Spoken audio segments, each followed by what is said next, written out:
మరో సర్వే కూడా అటువైపే. టీడీపీ జనసేన కూటమికి నో, మరోసారి వైసీపీ అధినేతకే ప్లస్. ప్రభంజనం వచ్చినా ఆశ్చర్యపడక్కర్లే.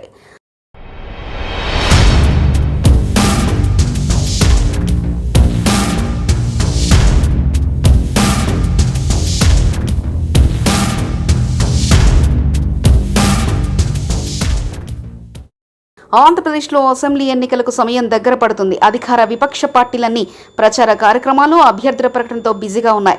ఇక ఎన్నికల కథన రంగంలో వైసీపీ దూసుకుపోతుండగా విపక్ష కూటమి మాత్రం ఇంకా అభ్యర్థులను కూడా పూర్తిగా ప్రకటించలేదు. ఇక ఎన్నికల కోసం అధికార పార్టీ సిద్ధం పేరుతో సమర శంఖాన్ని పూరించింది.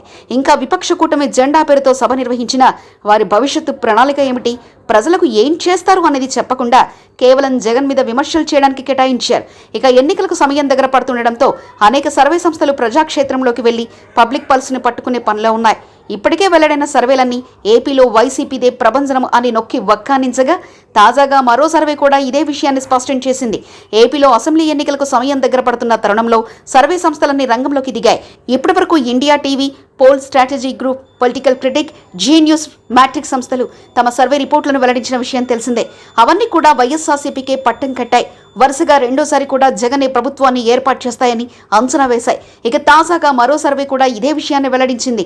అదే ఇండియా టీవీ సిఎన్ఎక్స్.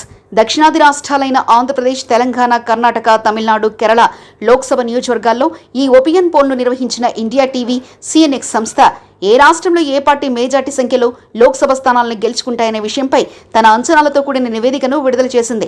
దీని ప్రకారం చూస్తే ఏపీలో వైఎస్ఆర్సీపీ హవా కొనసాగుతుంది. ఆంధ్రప్రదేశ్ జనాలు మరోసారి వైఎస్ఆర్సీపీకే జై కొట్టారు. మేజార్టీ లోక్సభ స్థానాల్లో అధికార పార్టీ ఆధిపత్యం కనిపించింది. మొత్తం 25 లోక్సభ స్థానాలుండగా వైఎస్ఆర్సీపీ 15 నుంచి 18 చోట్ల విజయం సాధిస్తుందని ఈ సర్వే సంస్థ వెల్లడించింది.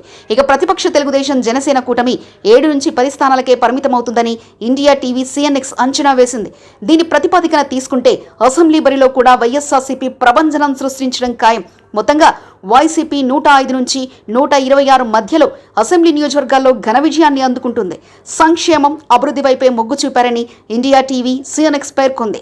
వైసీపీ ప్రభుత్వం పట్ల జనాల్లో పెద్దగా వ్యతిరేకత లేదని, జగన్ పాలనపై మెజారిటీ ప్రజలు సంతృప్తిగా ఉన్నారని సర్వే వెల్లడించింది. మరిన్ని కథనాల కోసం సబ్స్క్రైబ్ చేసుకోండి మీ అక్షర శిల్పం.